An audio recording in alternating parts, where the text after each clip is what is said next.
안녕하세요. 현재 초등학교 3학년이 된 아들과 함께 부산에서 살고 있는 30대 후반 여성입니다. 모처럼 평일 휴무라 아이를 학교에 보내고 집에서 혼자 커피 한잔하며 쉬고 있네요. 가끔씩 유튜브로 음악을 듣기도 하고 챙겨보지 못했던 드라마도 많이 보고요. 세상 사는 이야기를 듣고자 여러 사연을 많이 청취하고 있는데요. 저랑 비슷한 아픔을 가진 분들도 계신 것 같아 공감이 많이 됐습니다. 제가 겪었던 사건을 계기로 저는 성격이 많이 무뚝뚝해지고 사람에 대한 경계심이 생겼는데 이렇게밖에 될 수 없었던 마음 아픈 일이 있었죠. 10년도 더 된 일이고 아이를 생각하면 미안한 마음뿐이지만 저는 그 선택을 후회하지 않았어요. 한 사람을 사랑했고 그 사랑이 온전히 못했음을 깨닫게 된 사건이지만 인생에 큰 획을 그어준 그 이야기를 지금 들려드리고자 해요. 저는 부산에 있는 영어학원에서 강사로 10년째 근무 중에 있습니다. 오래 근무하기도 했고 선생님보다는 언니의 이미지로 많이 어필을 하다 보니 학생들 사이에서 유명해졌고 이 지역에서는 나름 유명 강사랍니다. 여자 벌이치고는 5, 600 정도 되는 높은 급여를 받고 있고요. 사실 저는 아이가 태어난 지 돌쯤 됐을 무렵 전 남편과 이혼하고 홀로 아이를 키우고 있는데요. 제가 이혼을 하게 된 기막힌 사연에 대해서 이야기를 해드릴게요. 저희 집은 대대로 변호사, 의사를 배출한 소위 말하는 사자 집안입니다. 요즘 사람들 말로 금수저라고 하던데요. 그렇다고 해서 집안 분위기가 TV 드라마처럼 엄격하고 무거운 분위기는 아니에요. 물론 분위기에 휩쓸려 공부를 해야 한다는 강요 또한 하지 않았고요. 자유분방한 편이죠. 검소하게 생활하며 쓸데없는 집안 자랑도 하지 않고 여느 평범한 가정집이었습니다. 저도 친구들과 동네 문방구에서 불량식품도 사 먹고 분식집에서 떡볶이도 먹는 말괄량의 이팔청춘 소녀였으니까요. 한 번은 어렸을 적 할아버지 생신이었을 거예요. 옛날 분이시라 생일이거나 명절 같은 큰 행사는 동네 사람들도 챙겨야 해서 온 가족이 모여 음식도 해먹고 왁자지껄 수다도 떨었죠. 사촌 형제들이 나이가 비슷한 또래여서 외동이었던 저는 친척들이 오는 것을 좋아했었답니다. 할아버지가 형제들을 불러 훌륭한 사람이 되어야 한다고 늘 말씀하시곤 했죠. 술을 한잔 하시고는 잠시 바람을 쐬셔야 한다며 집 앞 산책을 하신다길래 제가 같이 가드렸어요. 따뜻한 할아버지의 손을 잡고 동네 골목 어귀를 거닐고 있는데 공원 벤치에 앉아 잠시 쉬자고 하셔서 근처 자판기에서 따뜻한 커피 한 잔을 가져와 드렸죠. 지훈아, 이 할아비가 늘 똑같은 말만 해서 지루하지? 노파심에 너희들에게 말을 해주다 보니 듣기 싫어할 수도 있을 것 같아서 말이오. 그래도 이 할애비가 하는 말 곡해하지 않고 잘 알아들을 수 있지? 이 할아비가 싫지 않아? 에이, 할아버지, 무슨 말씀을 그렇게 하세요. 당연한 말씀을 하신 건데요. 할아버지 말씀처럼 저희가 공부 열심히 해서 훌륭한 사람이 되어야 세상 사는 데 있어서 부족함 없다는 걸 누구보다 저희가 잘 아는걸요. 큰아빠댁이나 다른 사촌 형제들 다 그렇게 생각하고 있어요. 너무 걱정 마세요. 그렇다면 다행이구나. 난 우리 손주 녀석들이 꼰대 양반이 또 한 소리 하는구나 아니 곱게 생각할 줄 알았지. 이 늙은이가 은근히 소심하지? 왜 그러는지 이야기해 줄 테니 잘 들어봐.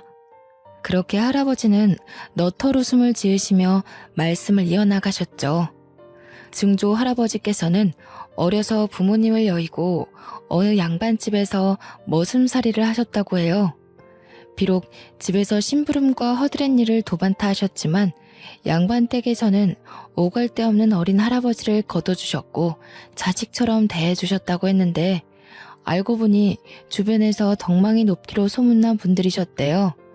부산에서 최첨단댁 하면 누구나 알 정도로 덕망이 높은 분들이셨죠. 증조 할아버지는 그 은혜를 잊지 않으시려 누구보다 열심히 일을 하셨답니다. 1900년대 초반 증조 할아버지가 성인이 되셨을 무렵에 토지 소유권을 확립한다는 명분으로 일제가 얼토당토 않는 이유를 들어 양반들의 토지 수탈을 일삼았다고 해요.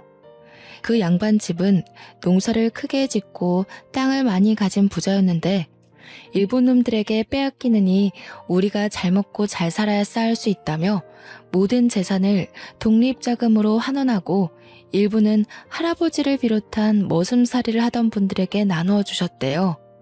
많은 양은 아니지만 집안을 보살펴온 솜씨로 잘 굴려서 대대손손 먹고 살 수 있게 해주겠다며 말이죠.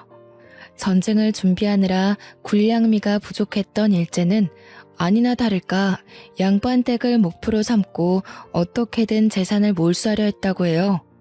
당시 논을 증여받으신 게 있는데 군량미를 확보하기 위해서 상납하다시피 일본에 넘겨졌는데 할아버지는 그 시기에 논에서 나는 쌀을 이용해 쌀 장사를 하셨다고 합니다. 일본 놈들에게 우리 먹을 것을 팔아넘기냐며 욕도 들으셨지만 그 덕분에 큰 돈을 벌어 지금까지 저희가 잘 살 수 있는 미천을 만드셨다고 했죠. 오랜 시간이 지나 광복을 맞이한 이후에는 버신 돈으로 예전 양반집이었던 터를 사들이고 제 친정이기도 한 지금의 한옥집을 지으셨고요. 내가 이렇게 너희들을 아무 탈 없이 먹여 살릴 수 있었던 건 그 양반 댁에서 베풀어준 은혜 덕분이다. 돈, 그게 다 무슨 소용이냐? 사람 됨됨이가 제일 중요한 거야. 하지만 이 각박한 세상에서 너희들이 살아남으려면 대통령까지는 아니어도 남들이 무시할 수 없는 그런 직업을 가져야 한다. 나처럼 없이 살지 말고 편하게 좀 더 떳떳하게 살 수 있도록 말이다. 자신이 없어 살았던 기억에서일까 자식들이 잘 되기를 바라셨고 자신처럼 가난을 겪거나 남의 집 살이를 하는 것을 원치 않으셨다고 합니다. 그래서 배우지 못한 게 천추의 한이 되셔서 자식들 공부를 엄격하게 가르치셨대요. 본인이 배운 게 없고 배우지 못해서 머슴살이를 하셨다는 생각이 강하셨죠. 일제시대까지 몸소 겪으셨으니 얼마나 힘들게 사셨겠어요. 그게 할아버지 때까지 내려와 자식들에게 공부를 강요하는 분위기셨답니다. 강압적인 분위기가 싫었던 자유분방했던 아빠는 의사라는 직업 대신 본인이 하고 싶은 일이었던 검사가 되기 위해 법대로 진학을 하셨대요. 지금 제 부모님은 두 분 다 변호사신데요. 검사이셨던 아버지는 연수원 동기이기도 한 어머니와 함께 로펌을 차리려 검사직을 그만두셨죠. 부산에서 직원이 10명 정도 되는 작은 로펌을 운영 중이십니다. 친정 부모님은 법대생 시절 만나 졸업 후 오랜 연행 기간 후 결혼하셨어요. 아무쪼록 유복한 가정 환경에서 자란 저는 부족함 없이 유년 시절을 보냈고요. 지금 생각해보면 할아버지가 왜 그렇게 공부해라 하셨는지 이해가 될 것도 같네요. 지훈아, 요즘 고민이 많아 보이네. 고생 많지 우리 딸. 엄마 아빠는 우리 지훈이가 하고 싶은 일을 하면 좋겠다. 할아버지나 다른 어른들의 말은 중요하지 않아. 너의 의지가 제일 중요한 거란다. 항상 뒤에서 응원하고 있을 테니 너가 하고자 하는 일이 무엇인지 생각해보렴. 그렇게 생각해주니 고마워요, 아빠. 솔직히 나는 아직 무엇을 하는 게 좋을지 판단이 서질 않아요. 내가 좋아하는 것과 잘하는 것, 내가 내 인생을 잘 살아갈 수 있을까요? 그럼 그걸 말이라고 하는 거냐? 우리 지윤이가 얼마나 똑똑한 딸인데 이 아빠는 어려운 사람들을 돕고 싶어서 변호사가 된 거야. 돈으로 도와주는 것보다 사람들과 함께 부대끼며 세상에 어울려 살아가고 싶었지. 직업에 귀천은 없어. 늘 약자 편에 서서 어려운 사람들 도우며 살아가고 싶단다. 그러니 너도 네가 정말 좋아하는 일을 했으면 하는구나. 저한테 늘 용기 주셔서 고마워요, 아빠. 내가 지금은 아니지만 꼭 훌륭한 사람이 돼서 엄마 아빠 호강시켜드릴게요. 우리 지윤이 그동안 고생 많았어. 어른들이나 친척들이 엄마 아빠 따라서 법대 가야 한다고 고집을 부려도 너는 너의 주관대로 살아가줬으면 해. 너가 하고 싶은 것을 하며 사는 게 우리의 바람이야. 착한 우리 딸. 사실 저는 외국어를 배우는 것을 좋아해 어학 관련 자격증이 많았어요. 언어를 배운다는 것은 상당히 흥미가 있었고 언어를 통해 얻는 게 많다고 생각이 됐죠. 그래서 불어, 영어, 일본어 등 3개의 국어를 잘 소화할 수 있었어요. 아버지의 조언 덕분에 저는 제가 하고 싶은 일을 찾기 위해 갖은 노력을 했어요. 덕분에 영어 영문학과로 진학해 영어 선생님에 대한 꿈을 가지게 되었죠. 부모님이 지원을 많이 해주시긴 했지만 틈틈이 아르바이트를 해서 용돈과 학비에 보탰습니다. 아르바이트는 출판사에서 번역을 하는 업무였는데 아주 재미있었고요. 졸업 후에는 서울에 있는 강남의 한 학원에서 영어 강사로 일하게 됐는데요. 주말에는 노인복지회관의 검정고시를 준비하는 어르신들에게 영어도 가르쳐 드렸습니다. 누군가에게 제가 갖고 있는 지식을 알려주는, 가르쳐주는 일이 재미있고 보람됨을 느낀 건 처음이었어요. 손녀가 가르쳐주는 것 같다며 어르신들도 열심히 배우려고 하셨죠. 학원에서 처음에는 직장인 반을 담당했는데 거기서 전 남편을 만났습니다. 남편은 제약회사에서 근무하는 직장인이었고 영어를 배우기 위해 학원을 등록했다고 했죠. 남편과 나이도 같고 생긴 것도 곰처럼 둥글둥글하게 생겨서는 인상이 선했어요. 선생과 제자, 때로는 친구로 이야기를 하다 보니 자연스레 연락처를 주고받으며 연인 사이로 발전하게 됐습니다. 지윤아, 우리 이제 슬슬 결혼을 생각해보는 건 어떨까? 너랑 나도 이제 곧 30이고 자리도 어느 정도 잡았는데 연애 그만하고 나랑 결혼해서 행복하게 살자. 내가 가진 건 없지만 너 평생 행복하게 해줄 자신은 있어. 도훈 씨, 나도 결혼을 긍정적으로 생각하긴 하는데 우리가 과연 잘 살 수 있을까? 마음의 준비가 되지 않은 것 같아서 말이야. 뭐? 나는 너랑 만나는 그 순간부터, 아니, 만나오면서 결혼을 해야겠다고 생각했어. 우리 나이도 나이지만 만난 시간도 오래됐잖아. 결혼을 하면 조금 더 안정적으로 삶을 살아갈 수 있지 않을까? 3년의 연애 기간이 있었고 나이도 나이인지라 자연스레 결혼 이야기가 오고 갔습니다. 저는 집안에 대해 이야기를 하는 것을 별로 좋아하지 않았기 때문에 굳이 말할 필요성을 느끼지 못해 말을 하지 않았어요. 부모님이 로펌을 운영하고 계신다던가 사자 집안이라던가 그게 중요한 건 아니잖아요. 남편은 그저 부산에서 작은 법률사무소 하나를 운영하고 계신다고 알고 있었거든요. 남편에게 들은 시댁은 정말 평범한 집안이었어요. 공무원이시던 시아버지는 퇴직 후 아파트 경비 일을 하고 계셨고 시어머니는 시아버지의 연금을 받으며 생활하시는 여느 가정주부셨고요. 서울에 낡은 아파트를 한 채 갖고 계시고 노후 자금을 어느 정도 마련해 놓으신 상태라고 하셨습니다. 결혼하는데 문제될 건 없겠다 싶어 청혼을 받아들이고 서로의 집에 인사를 가게 됐죠. 어머, 어서 와요. 손이 구운 걸 보니 집에서 굉장히 귀하게 자랐나 봐요. 일을 하나도 안 해본 손이야. 돈이 많은 집안이어서 가정부를 쓰나?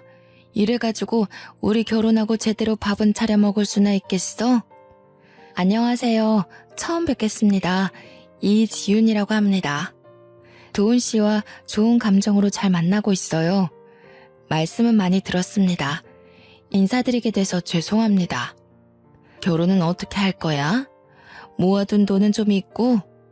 나이도 나이인지라 직장 생활한 지 꽤 됐으니까 돈 걱정은 하지 않아도 되겠지? 우리 집안이 공무원 집안인데 아들만 유별나지 뭐야. 그래도 그 유명한 제약회사에 떡하니 붙어서 들어갔는데 이 정도면 어딜 내놔도 아깝지 않지.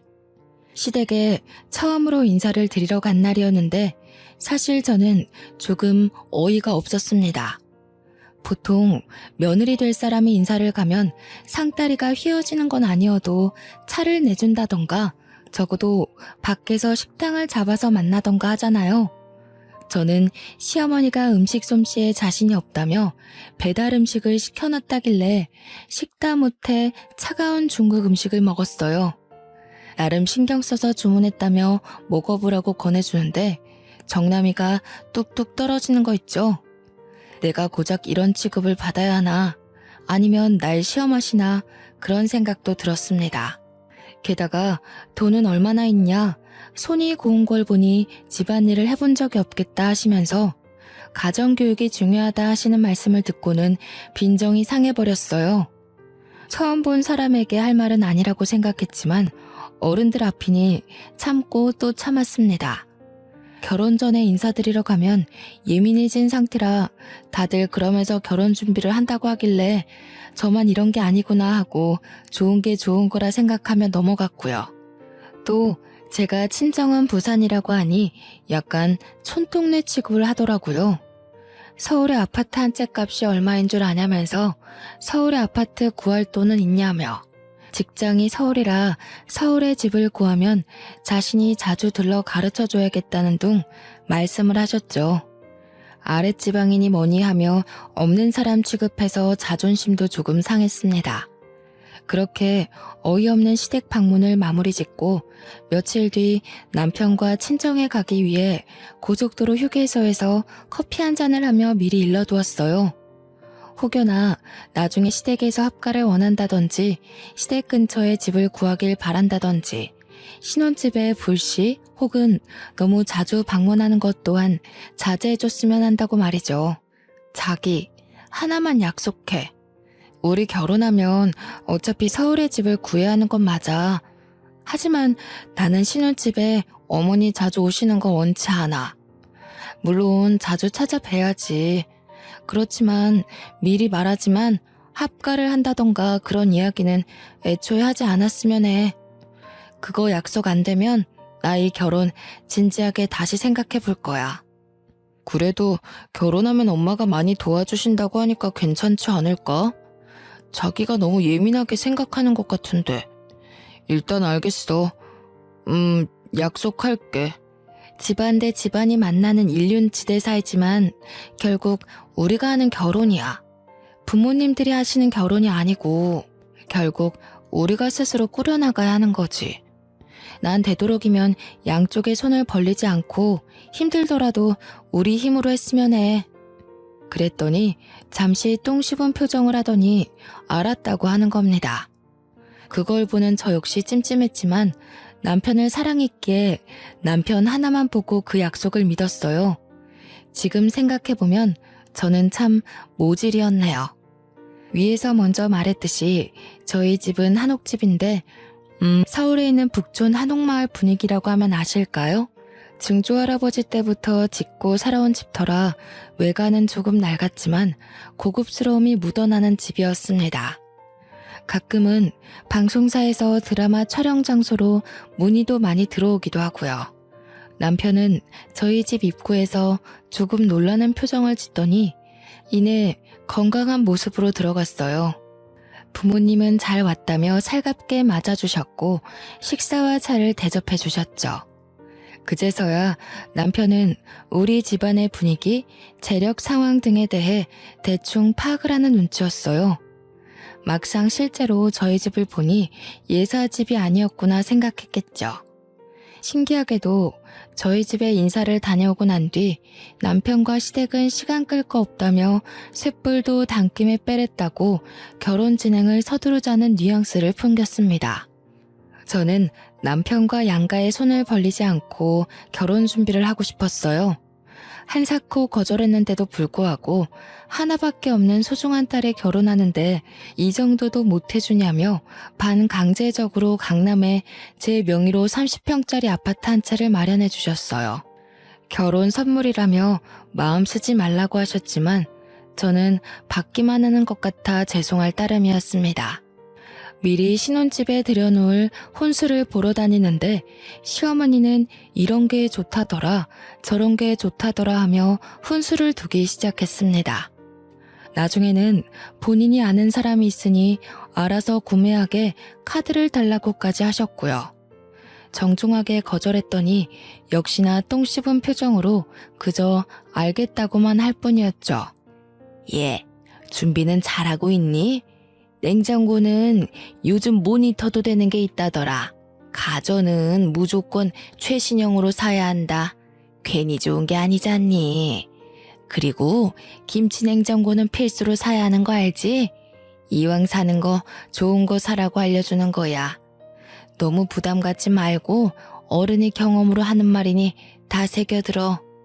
그렇게 몇 개월의 시간이 흘러 저희는 결혼식을 올렸습니다. 허니문 베이비가 생겨 신혼을 즐길 틈도 없이 저는 아이를 임신하게 됐죠. 임신을 하고 몸이 좋지 않아 결국 강사일을 그만두고 집에서 재택근무를 했습니다. 대학 시절 아르바이트를 했던 출판사와의 인연이 닿아 번역을 하는 일을 할 수 있었죠.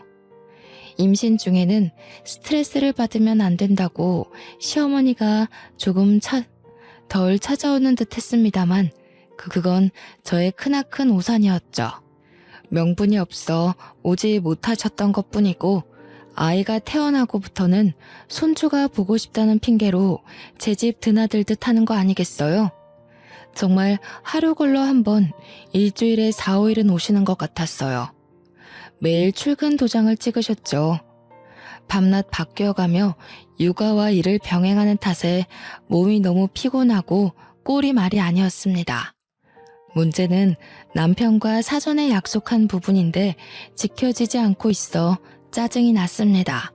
한 번은 밤을 꼴딱 새고 모유 수유를 하고 잠든 아기 옆에서 겨우 쪽잠을 자나 싶었는데 너무 자연스럽게 비밀번호를 누르고 들어오셔서는 커피와 다과 좀 내오라고 하시는 거예요. 집 비밀번호는 어떻게 하셨냐 물으니 남편이 편하게 다니라며 알려줬다지 뭐예요. 저는 너무 기가 막혔고 그 뒤로 합가한 것과 다름없는 생활이 시작되었어요. 그 시기에는 정말 이혼을 수십 수백 번, 아니 수도 없이 되새겼습니다. 바보같이 아무 말도 안 하고 있었냐고요? 그럴 리가요. 저도 이렇게는 도저히 못 살 것 같아 시어머니께 정중하게 말씀드렸죠. 뻔한 대답만 돌아올 뿐이었고 소용이 없었습니다. 진짜 막무가내였어요. 내가 엄마가 돼서 우리 아들 집에 온다는 게 뭐가 문제니? 우리 귀한 손주 보러 오는 거니까 너는 너 볼일을 보면 되지 않니? 나 신경 쓰지 말고. 그리고 내 고등학교 동창들이 도훈이가 성공했다고 사는 집 좀 구경하고 싶다길래 내가 와서 식사라도 하고 가라고 했다. 괜찮지? 설마 했는데 정말로 고등학교 동창분들이 오셨어요. 이제 겨우 3개월 된 아기라 외부와의 접촉을 조심해야 하는 시기고 저도 몸조리가 덜 끝난 시기라 재택근무를 하지만 일을 하고 있는 입장이어서 너무 난감했습니다. 가지가지 한다라는 말을 정말 입 밖으로 내뱉고 싶었습니다. 아이를 생각하며 정말 이악 물고 겨우 버티다가 시어머니가 늦은 밤 집으로 돌아가시고 그때 처음으로 남편과 다툼을 했어요. 도훈 씨, 내가 결혼 전에 말했잖아. 너무 자주 찾아오시거나 하는 일 없었으면 한다고. 지금 이게 합가랑 다를 게 뭐야? 아직 아기도 어린데 손님들 잔뜩 데리고 오시고 어머니 오시면 손도 안 씻고 수호 만지시잖아. 난 되게 불편해. 그리고 이 집 우리가 살고 있긴 하지만 엄연한 내 집이야. 편하게 쉴 권리가 있는 내 공간이라고. 뭐? 그래, 당신 명의로 된 집이지. 그래도 엄마가 얼마나 자랑하고 싶었으면 그랬겠냐? 조금 이해해줄 순 없어? 왜 이렇게 예민하게 구는 거야? 그냥 당신이 조금만 양보하면 안 돼? 와서 수호도 봐주시고 편하잖아. 그리고 자꾸 자기 집 명의 어쩌고 하는데 엄마는 이 집 공동명인 줄 알아. 그래서 나랑 수호는 안중에도 없다 이거야? 한마디 상의도 없이 집 비밀번호를 알려드려서 아무 때나 찾아오시질 않나. 나 샤워하고 있거나 그럴 때 얼마나 난감한 줄 알아? 그놈의 집이 뭔 대수라고. 당신도 너무한다 진짜 너무해. 엄마한테는 내가 잘 말해볼 테니까 당신도 조금은 이해해줘. 집 얘기를 하자 남편의 표정이 어두워지더군요. 제 집이라는 사실에 자존심이 상했는지 시어머니께는 저희가 모은 돈 그리고 남편이 대출을 받아 마련한 집이라고 거짓말을 했나 보더라고요. 그러니 그렇게 시어머니가 찾아오실 수밖에요. 며칠이 지나고 모유 수유를 하고 있는데 아니나 다를까 비밀번호를 멋대로 누르고 들어오셨어요. 오자마자 드라마에서 보던 잔소리를 시전하시는 게 아니겠어요? 저는 대꾸할 힘도 없어 그저 대답만 하고 있을 뿐이었어요. 아니, 대답하고 싶지 않았죠. 예, 아무리 애보고 일한다 치지만 집안 꼴이 너무 엉망이지 않니? 시애미가 왔는데 가만히 앉아서 왔냐고 대꾸라도 해야 하는 거 아니니? 모유 수유는 또 자세가 왜 그 모양이야. 다 하면 저녁 준비 좀 하거라.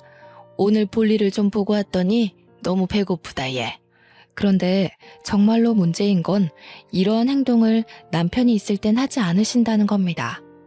어떻게 하는지 출장을 가거나 야근을 할 때만 오셔서는 저렇게 날리신 건지. 저는 너무 스트레스를 받아 시어머니가 돌아가신 뒤 친정 부모님께 이야기를 했어요.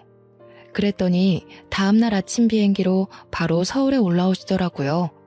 일부러 남편이 일찍 퇴근할 때까지 기다리셔서는 왜 이렇게 늦게 오냐며 밥은 할 줄 아냐고 아기 기저귀는 갈 줄 아냐면서 쉴 틈 없이 잔소리를 하셨어요.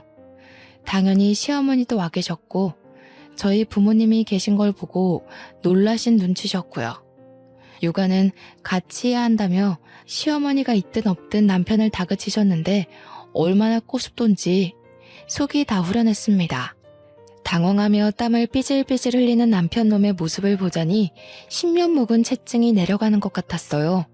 그리고 맛있는 거 사 먹으라며 저한테 보란듯이 용돈도 주고 가셨습니다. 시어머니는 일이 있다고 얼굴이 시뻘개지셔서는 다음에 다시 오겠다고 하시더니 가셨고요. 친정 부모님이 돌아가신 뒤 남편은 왜 연락도 없이 오시느냐며 불평하기 시작했어요. 아니, 장인어른 장모님은 말씀을 하고 오시지 이렇게 갑자기 오시는 게 어딨어. 퇴근하고 왔는데 자기는 아무 말도 안 해주고 앞으로는 오시기 전에 미리 연락을 좀 주시라고 해. 뭐? 시어머니는 비밀번호 누리고 알아서 시도 때도 없이 오시는데 우리 엄마 아빠가 오면 얼마나 온다고. 그게 그렇게 불만이야? 거리도 멀어서 몇 달에 한 번 볼까 하는데 그게 그렇게 안 입고 와? 그래도 서로 간에 예의라는 게 있는 거야. 나도 회사에서 일하는 입장인데 아무런 연락도 없이 오시는 건 경우가 아니지.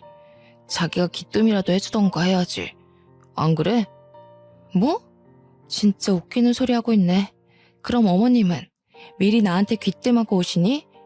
내가 전에도 말했지. 우리가 살고 있지만 이 집 엄연히 엄마 아빠가 해주신 내 명의로 된 집이라고. 우리 엄마 아빠가 올 권리는 당연히 있는 거 아니야? 어떻게 한마디를 지지 않냐. 엄마 당신 걱정돼서 오는 거고 수호 보고 싶어서 오시는 건데 그것도 이해 못 해줘? 아무튼 나 피곤하니까 나중에 이야기해.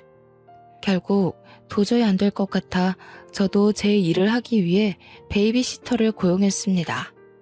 제가 욕심이 많아서인지는 모르겠지만 육아와 일을 병행하니 피곤하고 힘들었지만 일을 포기할 순 없었거든요.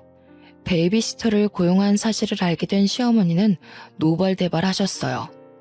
비싸게 뭐하러 그런 돈을 들이냐며 차라리 애를 봐줄 테니 자기를 주라며 윽박을 지르기도 하셨고요. 아기를 케어하고 있는 시터 이모님 옆에서 훈수를 두기도 하셨어요. 이모님도 불편한 걸 느끼셨고 저는 어머니께 자주 안 오셔도 된다고 말씀드렸지만 아니나 다를까 매번 똑같은 레파토리로 대답하셨고요. 예, 수애미야. 나는 너를 이해하다가도 이해할 수가 없구나. 시어머니가 이렇게 자주 오고 애도 봐주고 하면 감사합니다 하고 용돈을 드려도 모자랄 판인데 베이비시터라니. 그 사람 믿을 만한 사람인 거야? 어머니, 저 수호 보면서 일도 해야 하고요. 믿을 만한 사람 고용한 거고요. 솔직히 어머니 너무 자주 오시는 것 같아요. 막상 오시면 커피 드시고 낮잠만 주무시고 가시는데 수호 봐주시지도 않잖아요. 저 일도 해야 하는데 너무 힘들어서 고용했어요. 아니, 내 귀한 손주를 왜 남의 손에 맡겨 키운다니? 너 제정신인 거야? 내가 내 아들 집에 자주 드나들면서 애만 보고 너를 좀 소홀하게 대했기로써니 너 그래도 내가 시엠인데 나한테 그렇게 하면 안 된다. 너 그러다가 어디 가서 못 배웠다는 소리 들을까봐 걱정이야. 스트레스를 너무 받은 탓에 더 이상 대꾸하림도 없었습니다. 그 뒤로도 너무나도 당연하게 낮, 밤, 심지어 새벽에도 맘대로 드나드는 통에 저는 참고 있던 성질이 폭발하기 일보 직전이었습니다. 새벽에 아이 분유를 타며 이대로는 못 살겠다 생각이 들었어요. 산후 우울증이 이래서 오는구나 싶었다니까요. 매번 친정 부모님을 부를 수도 없는 노릇이었고 내 집을 자기 집처럼 생각하는 시어머니가 너무 싫었습니다. 이 집 제 명이라고 아드님은 몸만 들어와 사는 거라고 소리치고 싶었지만 남편 놈의 자존심마저는 건들 수는 없었기에 홀로 눈물을 삼켰어요. 무엇보다 결혼 전 약속에 대해 하나도 지켜지는 부분이 없어서 남편에게 실망감이 컸고요. 그래도 좋게 해결해 보려고 아이를 재우고 남편과 이야기를 하기 위해 거실에 커피를 마시며 테이블에 앉아 있었습니다. 씻고 있는 남편 휴대폰으로 문자 메시지가 오는 게 아니겠어요? 늦은 시간에 누군가 하고 들여다보는데 시어머니였어요. 그래, 이번 달은 얼마나 보내줄 거냐? 라는 메시지였습니다. 잠가놓지 않았기에 궁금했던 저는 메시지를 들여다보았어요. 남편과 시어머니가 나눈 대화 내용은 아주 기가 찼습니다. 결혼하고 혼인신고하고 아이까지 있으니 지가 뭘 어쩔 거냐면서 심호알기를 우습게 한다는 둥 돈만 많으면 뭐하냐며 저를 흉보는 메시지가 가득했거든요. 더군다나 수시로 돈이 빠져나간 출금 기록 문자들도 덜어 있었고요.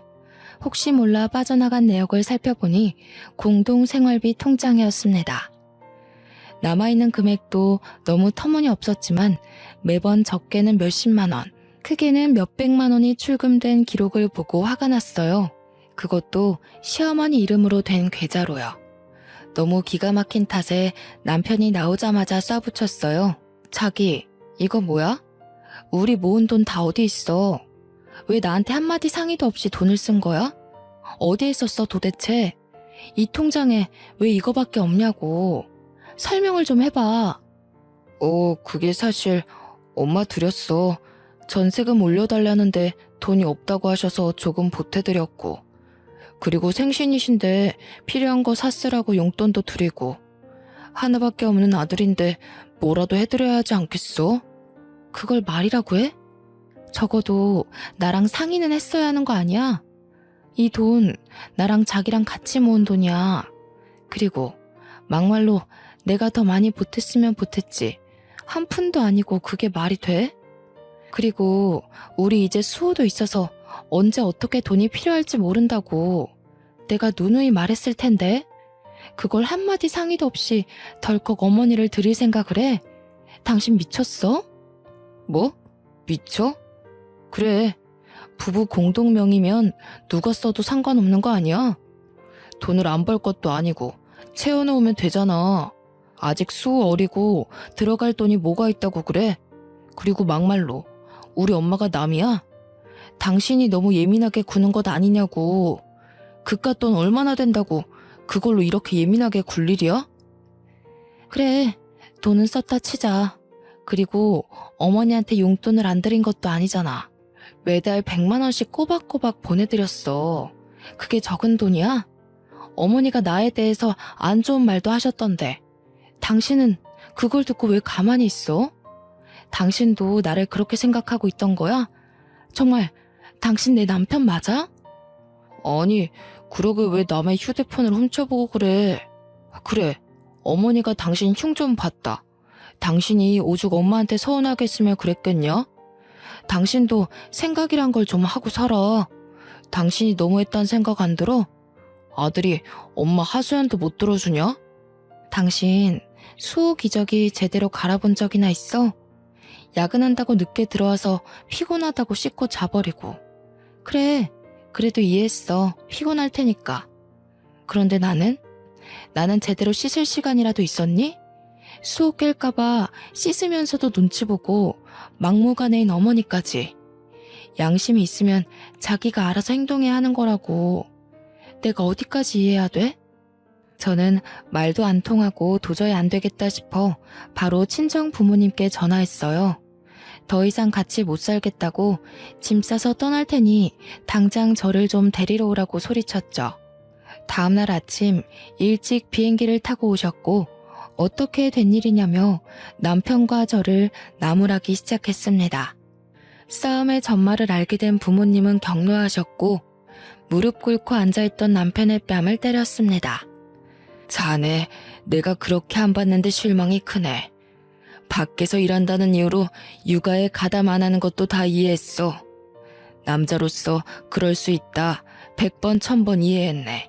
사돈어른 오시는 것도 이해했고 우리가 멀리 사니 사돈어른이 자주 오셔서 봐주시겠거니 좋게 생각했어.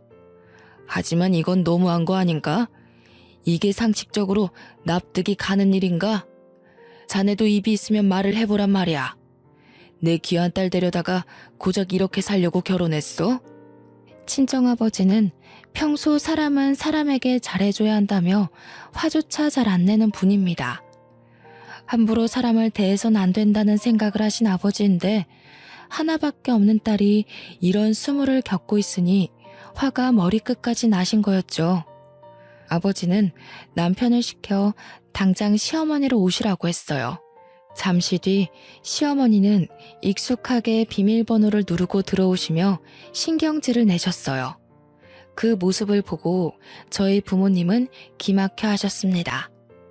아니 사돈, 이게 도대체 무슨 경우 없는 일입니까? 내가 내 아들 집에 자주 왔다 갔다 하는 게 그렇게 안 입고 와요? 너는 무슨 일인데 친정 부모까지 끌어들여서 아침부터 이사단을 만드니? 출가 외인이 어디서 친정에 고자질을 하고 그래? 못 배워먹은 짓이야 그거는.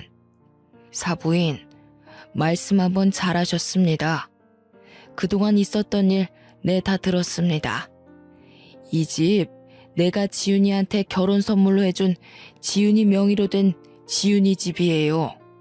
그쪽 아들 집이 아니라요. 몸만 들어와서 사는 주제 큰 소리 칠 건 아니라고 봅니다만. 뭐? 그쪽 아들?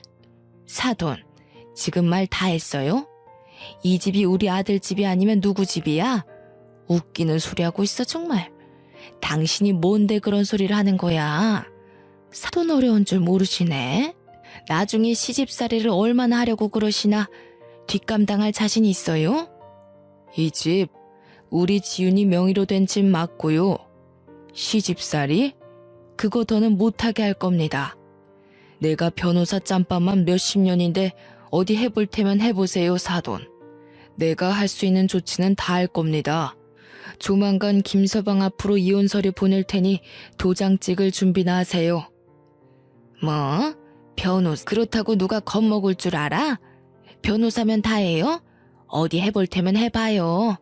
그에 비해 그 딸이라더니 따박따박 버릇없이 하는 게 네 친정아버지를 닮았었구나. 장인어른, 제가 잘못했습니다. 한 번만 봐주세요. 다시는 지윤이 고생시키는 짓 하지 않겠습니다. 봐서라도 한 번만 용서해 주세요. 잘못했습니다. 내가 자네를 지윤이 짝으로 받아준 건 사람 인품 하나 봤기 때문이야.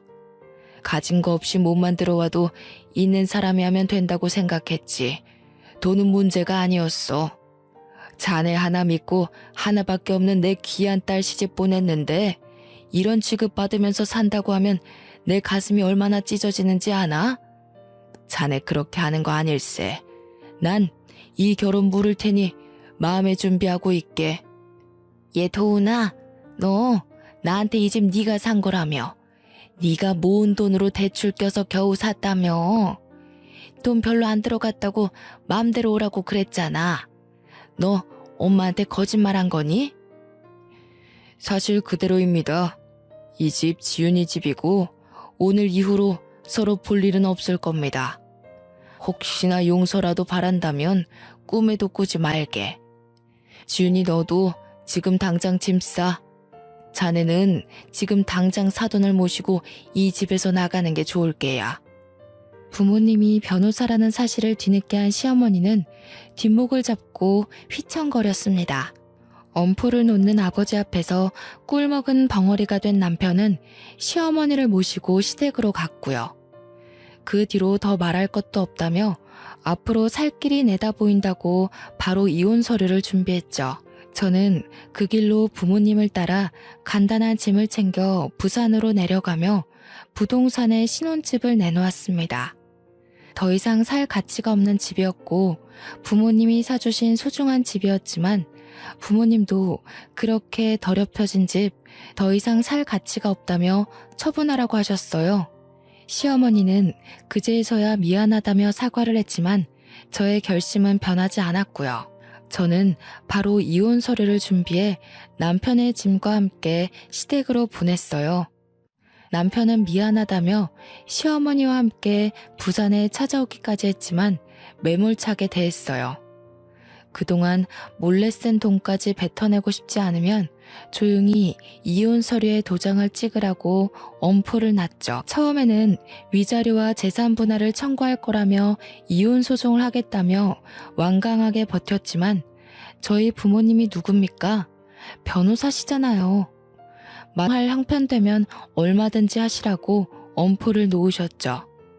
그럴 형편이 되질 않았던 시어머니와 남편은 결국 이혼 서류에 도장을 찍었고요. 그 뒤로도 아이가 보고 싶다며 연락을 취해오긴 했지만 그조차 허락을 하지 않았습니다. 남편은 육아에 대한 기여도가 전혀 없었고 아이를 핑계로 어떻게 해볼 속셈인 걸 저는 뻔히 알고 있었기 때문이었죠. 1년쯤이 지났을 무렵 시아버지가 연락이 오셔서는 저에게 사과를 하셨고 아이의 근황이 궁금하다며 사진을 보내줄 수 없냐시길래 몇 장 보내드렸는데요. 시아버지는 고맙다며 괜한 못난 집안의 시집와 고생만 하다가 가서 자신이 미안하다고 다시는 연락을 하지 못하게 하겠다고 하셨죠. 사실 이혼을 하고 난 뒤에도 간간히 아이를 핑계로 남편과 시어머니가 연락을 해왔거든요. 어찌된 일인지 그 이후로는 시댁과 일체 연락을 하는 일이 없었습니다. 지금은 시간이 지나 저도 많이 안정이 되고 괜찮아졌는데요. 아이에겐 미안하지만 그때 이혼하지 않았으면 아마도 지금까지 불행하게 살았을 거예요.